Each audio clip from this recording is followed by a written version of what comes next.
Pois bem, então, na sexta passada, nós aprendemos que Deus é totalmente amoroso e nós aprendemos que, porque Ele nos amou, nós devemos amar a Ele, em primeiro lugar, e com todo o nosso ser, e também ao nosso próximo, como a nós mesmos. E nós vimos todos os desdobramentos disso. No estudo anterior, nós estudamos outro atributo comunicável, que é santo. Nós aprendemos que Deus é santo, mas que nós também devemos ser santas, porque existe uma ordem. Sede santos, porque eu sou santo. E hoje nós vamos estudar o atributo bom, bondade. Vamos aprender que Deus é totalmente bom. E nós aprendemos isso na palavra de Deus. No Salmo 106, 1, nós encontramos o seguinte: Aleluia! Rendei graças ao Senhor, porque Ele é bom, porque a sua misericórdia dura para sempre.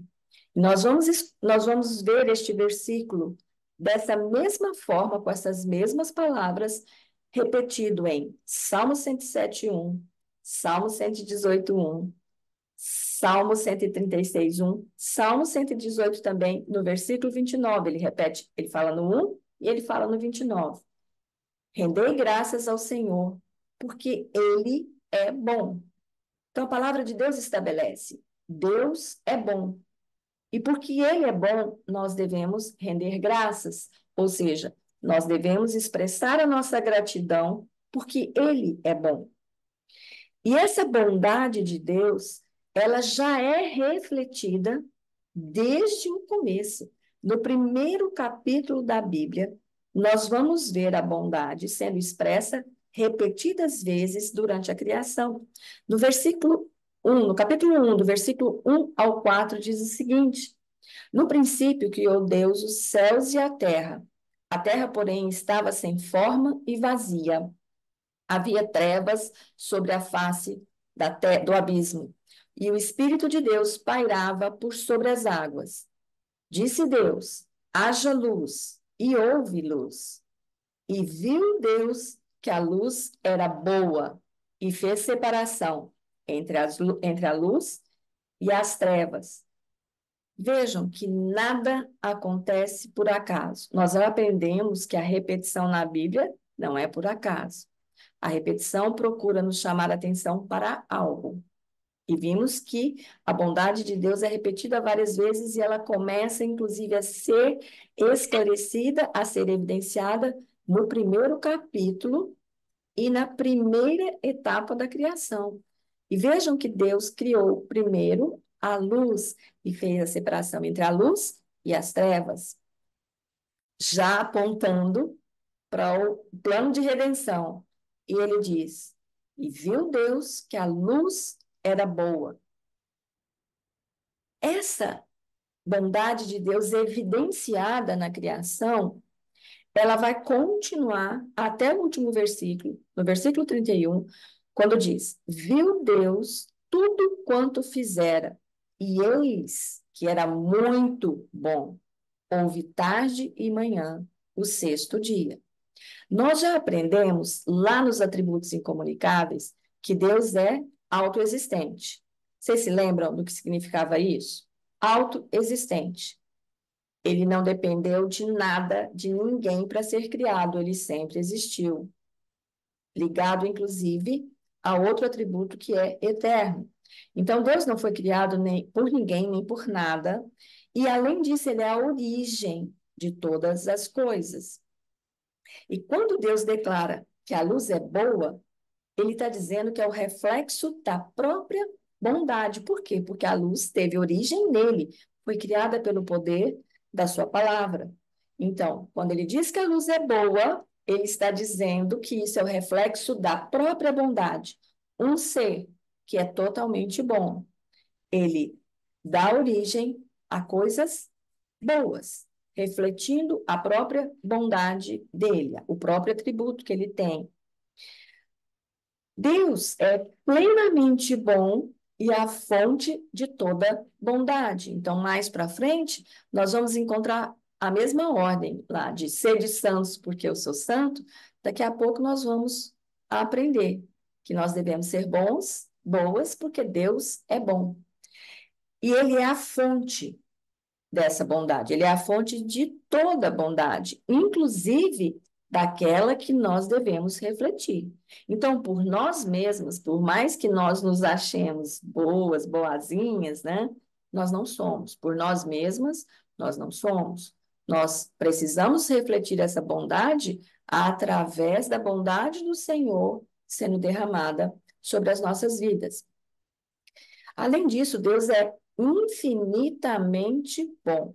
Lembram que sempre nós estamos dizendo aqui, olha, os atributos, eles vão se entrelaçar. Então, quando eu estudo a bondade de Deus, eu preciso me lembrar dos atributos incomunicáveis que eu já aprendi, para entender essa bondade de Deus. Porque nem sempre essa bondade é facilmente percebida e facilmente aceita. João 1,5 diz o seguinte: ora, a mensagem que da parte dele temos ouvido e vos anunciamos é esta, que Deus é luz e não há nele treva nenhuma. Lembra? Deus criou a luz, disse haja luz e fez separação entre a luz e as trevas. E aqui nós estamos vendo que Deus é luz. Portanto, nós devemos ser luz. Nele não há treva nenhuma. Outro atributo que nós podemos relembrar, atributo incomunicável, é que Deus é imutavelmente bom. Nós não vimos que Deus é imutável? Ou seja, ele não muda, não há sombra de variação nele. As promessas dele não mudam, as promessas dele para a nossa vida não mudam. O plano de redenção dele não muda. Quem mudou foi o homem, né? Quando caiu, quando continuou desobedecendo, quando ninguém nunca conseguiu cumprir o que precisava ser cumprido, e Cristo veio e cumpriu tudo que era necessário para que nós tivéssemos acesso à redenção. Então, Deus é também imutável bom, imutavelmente bom. O atributo incomunicável e imutável agora perspassa também na bondade de Deus. Deus é eternamente bom. Nós já vimos lá nos Incomunicáveis que Deus é eterno. Então, a bondade de Deus também é permeada pela eternidade de Deus. Então, esta bondade de Deus, ela deve despertar em nós adoração através da gratidão. Vamos repetir o nosso texto base? Aleluia, rendei graças ao Senhor, porque Ele é bom. Então, eu devo expressar a minha gratidão, porque Ele é bom. A bondade de Deus deve despertar em mim, em vocês, adoração através da gratidão. E como é a ação de Deus nas nossas vidas, através da bondade, da qual Ele é fonte? A bondade de Deus, ela nos leva a entender dois atributos também incomunicáveis que nós aprendemos, que é a onipotência e a soberania. Só lembrando, Deus é onipotente porque ele tem todo o poder, ele não é apenas um Deus poderoso, ele detém todo o poder e nós não temos poder algum.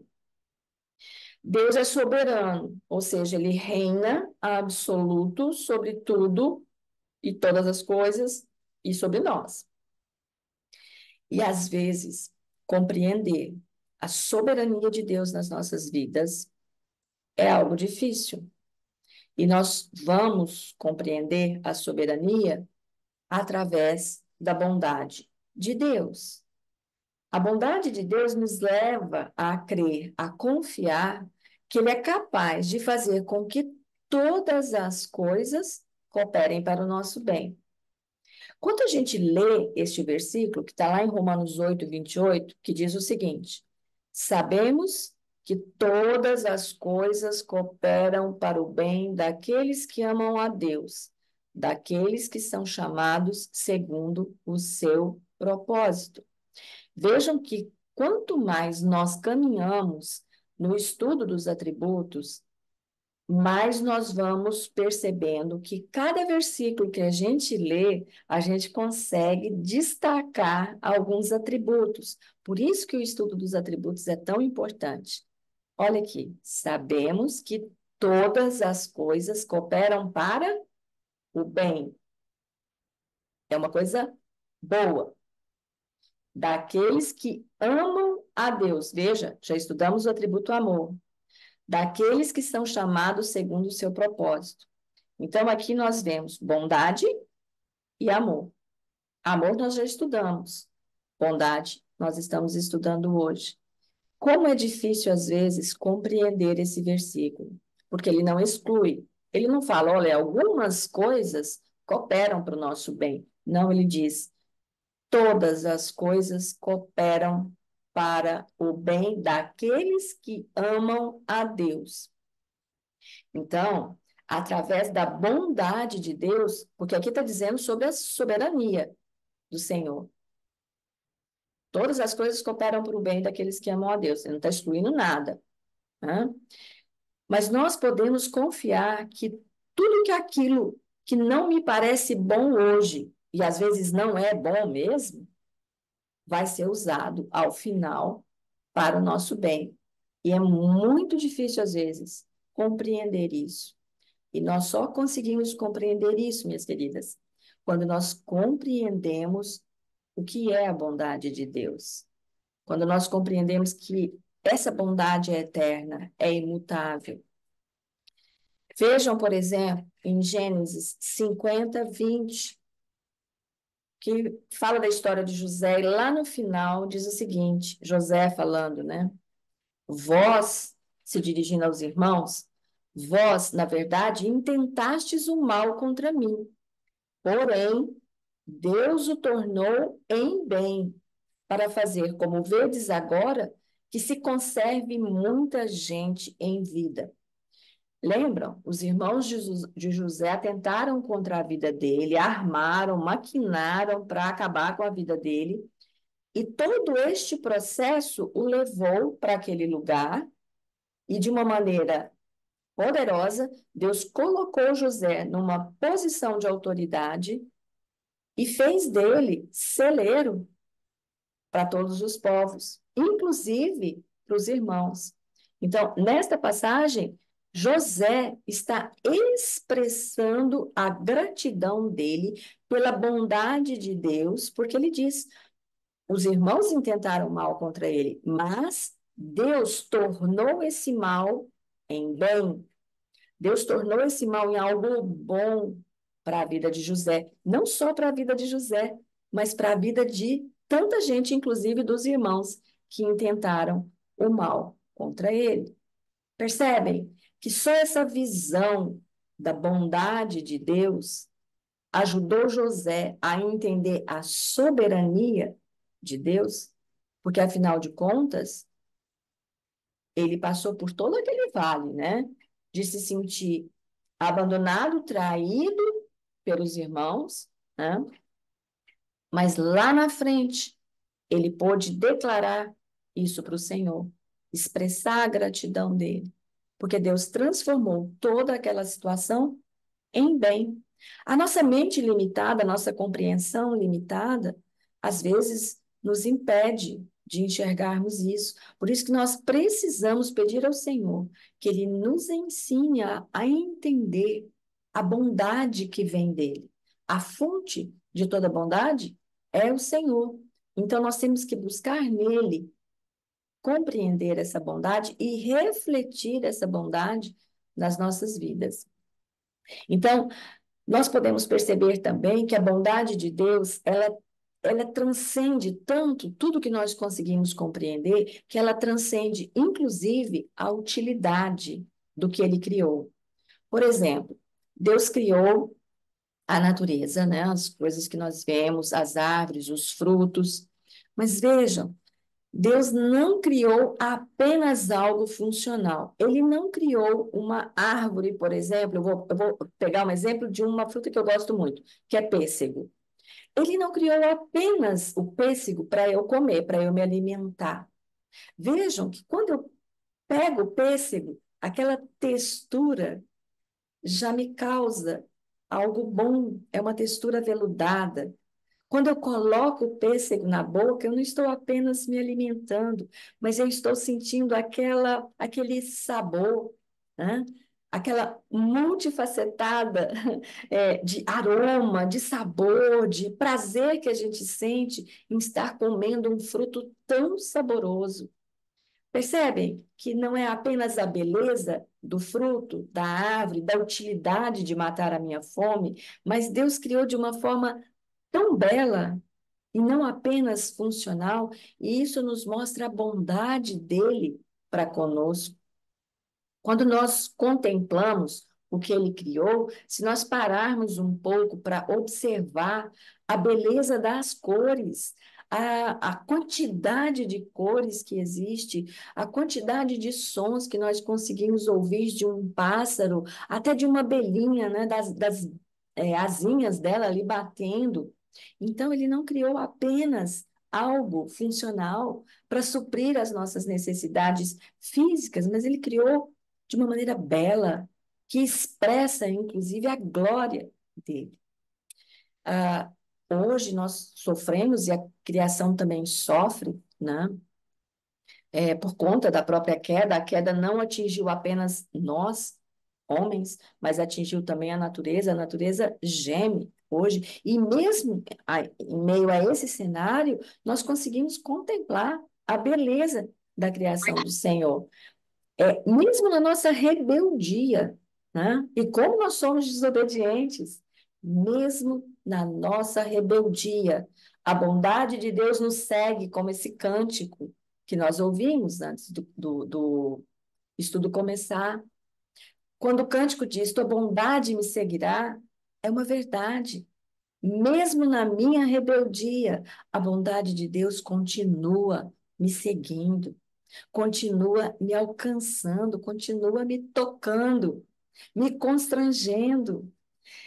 Então, a bondade de Deus deve nos levar à gratidão.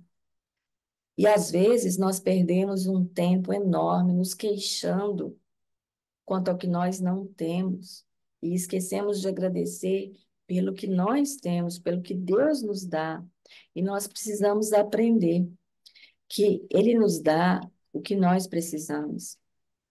Se nós não temos ainda, é porque nós não precisamos. E nós não podemos perder de vista também que o que ele não dá simplesmente para que parem em nós. Ele nos dá para sermos mordomos, para administrarmos e para compartilharmos com outros. A bondade de Deus, como nós vimos, ela começa lá desde o primeiro versículo, desde a primeira coisa que foi criada. E ela continua. Em Gênesis 3,15, mesmo na queda, mesmo naquele momento, né, que deve ter entristecido o Senhor, mesmo naquele momento, Deus manifesta a bondade dele nas nossas vidas. Gênesis 3,15 fala o seguinte: Deus falando com a serpente: porém, inimizade entre ti e a mulher, entre a tua descendência e o seu descendente. Este te ferirá a cabeça e tu lhe ferirás o calcanhar. Vejam que na queda, Deus fala primeiro com aquele que provocou a queda, em primeira instância, que foi o inimigo. Deus fala com ele primeiro, e já falando com ele, antes de falar com Adão e Eva, ele fala que Jesus ia ferir a cabeça da serpente. Aqui Deus demonstra mais uma vez a sua bondade, mesmo quando o homem foi rebelde, mesmo quando o homem desobedeceu. Ele diz: este te ferirá, a cabeça já apontando para Jesus, apontando para a redenção. Lucas 2,10 diz o seguinte: o anjo, porém, lhe disse: não temais, eis aqui vos trago boa nova de grande alegria, que o será para todo o povo. É que hoje vos nasceu, na cidade de Davi, o Salvador, que é Cristo Jesus. Vejam que lá em Gênesis, na queda, ele já falou para a serpente que Jesus feriria a cabeça dele. E em Lucas 2:10, no nascimento de Jesus, ele fala que estava trazendo, o anjo fala que estava trazendo uma boa nova, uma boa notícia, uma notícia que traduzia a bondade de Deus para a humanidade, que era o nascimento de Jesus, o Salvador. Vejam, mais uma vez, a bondade de Deus sendo expressa de maneira real, de maneira concreta, na palavra de Deus e nas nossas vidas. Tiago 3, de 4 a 7, diz o seguinte: quando, porém, e prestem atenção nos atributos, vou começar novamente. Quando, porém, se manifestou a benignidade de Deus, nosso Salvador, e o seu amor para com todos, não por obras de justiça praticadas por nós, mas segundo a sua misericórdia, ele nos salvou mediante o lavar regenerador e renovador do Espírito Santo que ele derramou sobre nós ricamente por meio de Jesus Cristo, nosso Salvador, a fim de que, justificados por graça, nos tornemos seus herdeiros, segundo a esperança da vida eterna. Viram no primeiro verso, no verso 4? Deus manifestou a sua benignidade, a sua bondade extrema e o seu amor através de quem? Através de Jesus Cristo. Em Tiago 1:17, ele diz: toda boa dádiva e todo dom perfeito são lá do alto, descendo do Pai das luzes, em quem não pode existir variação ou sombra de mudança. Olha o atributo imutável embutido nesse versículo, que fala sobre toda boa dádiva, toda bondade. Vem de onde? Do alto, descendo do Pai das luzes, olha novamente, luz sendo mencionada, ao contrário de trevas, e o atributo imutável no final do versículo. Então, assim como Cristo irradiou a bondade de Deus quando desceu ao mundo para nos trazer a salvação, nós também devemos refletir essa bondade de Deus através das nossas vidas. E Mateus 5, 14 e 16 deixa isso muito claro quando diz: vós sois a luz do mundo. Não se pode esconder a cidade edificada sobre o monte, nem se acende uma candeia para colocá-la debaixo do alqueire, mas no velador, e alumia a todos os que se encontram na casa. E no versículo 16 vem a ordem: assim, brilhe também a vossa luz diante dos homens, para que vejam as vossas boas obras e glorifiquem a vosso Pai que está nos céus. Então, veja, a bondade, de novo expressa aqui no versículo, a bondade sendo expressa através da nossa prática, através da nossa vida prática. Quando ele fala boas obras, ele está se referindo a isso. Nós refletindo a glória de Deus através do exercício da bondade em tudo que nós fazemos. Porque às vezes a gente confunde isso com outras coisas que não o reflexo da bondade de Deus naquilo que nós fazemos. Lembra que eu falei no começo que eu gostaria de contar com vocês neste ministério, cada uma de vocês, onde quer que Deus tenha colocado vocês, na família, na igreja, no trabalho, refletindo a bondade de Deus em tudo aquilo que vocês fazem, em tudo aquilo que nós fazemos. Então, quando nós refletimos a bondade de Deus, nós refletimos também generosidade. Deus nos dá boas dádivas, Ele nos dá presentes bons, não para que nós guardemos esses presentes, mas para que nós possamos compartilhar isso em favor do próximo. E aqui a gente faz o link com o atributo que nós estudamos sexta passada. Lembram? Eu devo refletir o amor porque eu amei. eu não consigo eu não consigo amar se Deus não refletir esse amor na minha vida, não derramar esse amor na minha vida para que eu possa refletir na vida do próximo, em tudo que eu faço. Nós vimos que nós não conseguimos fazer isso por nós mesmos. Nós amamos porque nós fomos amadas. E aqui, este atributo do amor vai estar muito interligado também com o atributo da bondade. Então, que boas dádivas são essas que Deus compartilha conosco? Nossos bens, nossos talentos, nosso tempo, não é? Se Deus nos agraciou com bens, não é para que nós tenhamos vida confortável, vida mais tranquila. Ele coloca esses bens na nossa mão para que nós sejamos mordomos disso, para que nós administremos isso e coloquemos a serviço do reino. E quando nós colocamos a serviço do reino, nós estamos colocando em serviço do nosso próximo. Quando ele nos dá um talento, seja ele qual for, talento de ensinar, o talento de servir em algum lugar, o talento de consolar, qualquer talento que ele coloque na nossa mão. Ele não coloca para nossa vanglória, ele não coloca para eu dizer, realmente, eu sei fazer isso muito bem. Não, não é para isso. Ele coloca para nós colocarmos isso a serviço do próximo, a serviço do reino.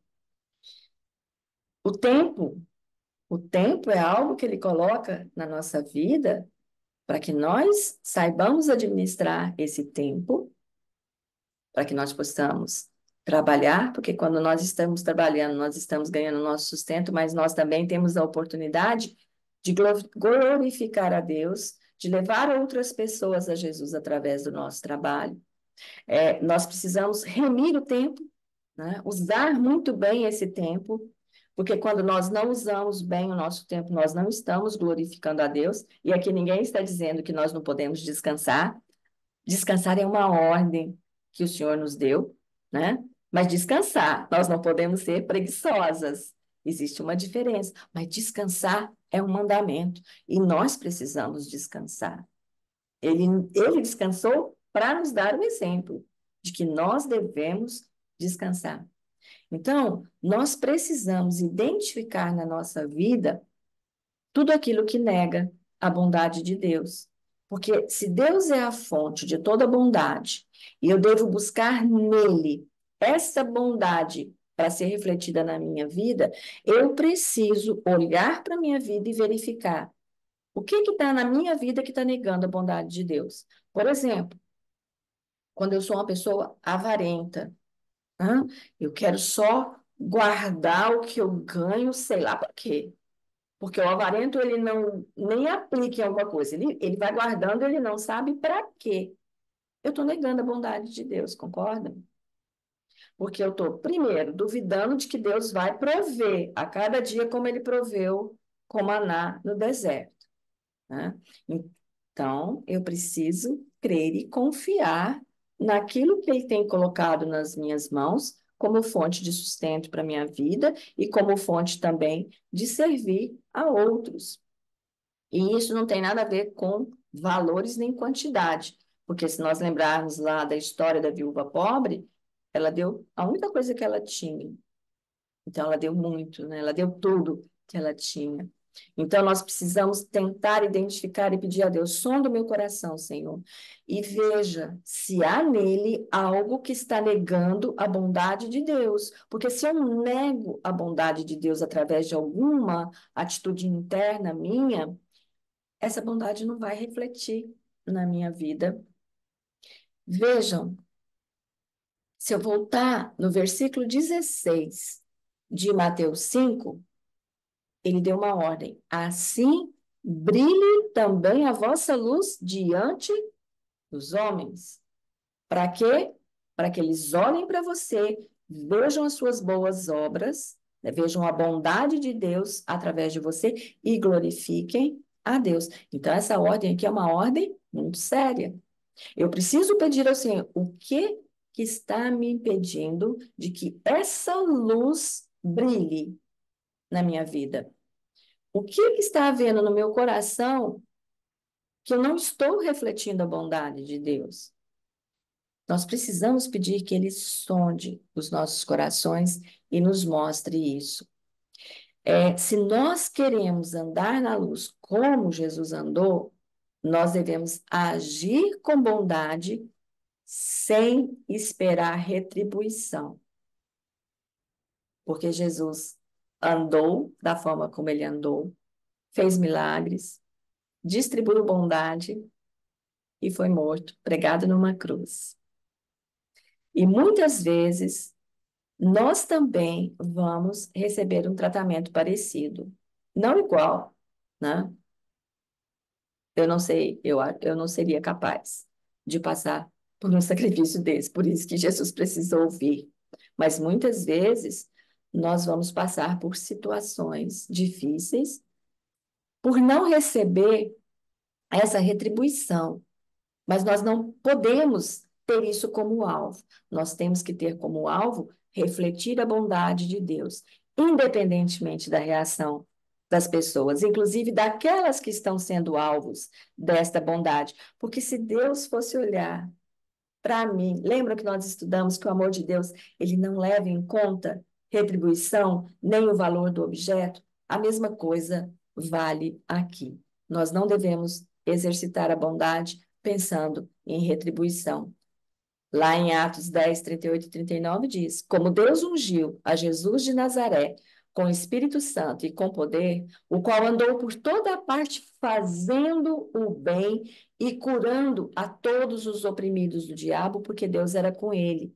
E nós somos testemunhas de tudo o que ele fez na terra dos judeus e em Jerusalém, ao qual também tiraram a vida, pendurando-o no madeiro. Então, nós vimos que Deus não leva em conta a reciprocidade. E nós devemos agir da mesma forma.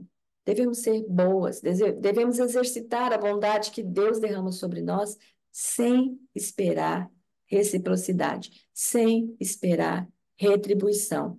E mais do que isso, mais sério ainda, nós não devemos exercitar essa bondade esperando algum favor de Deus em troca.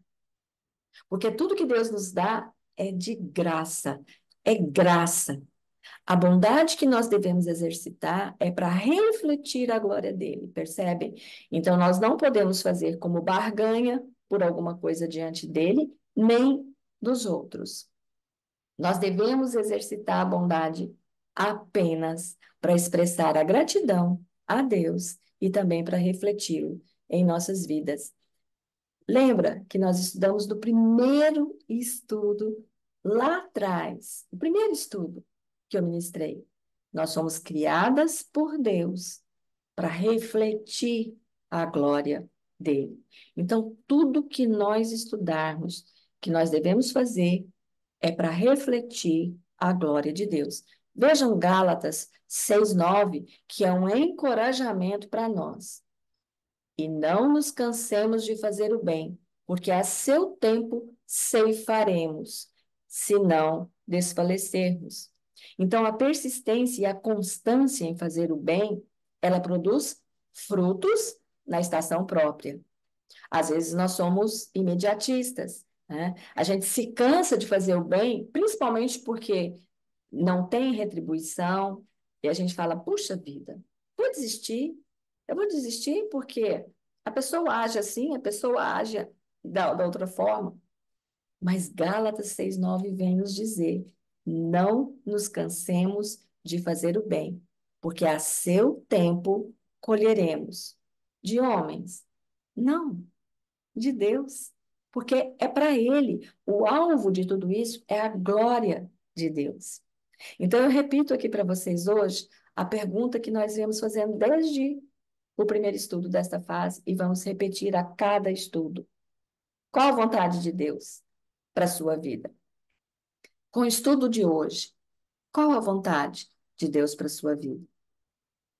Para a minha vida? Que nós sejamos boas como Deus é bom. Que nós pratiquemos o bem como Deus é bom, totalmente bom.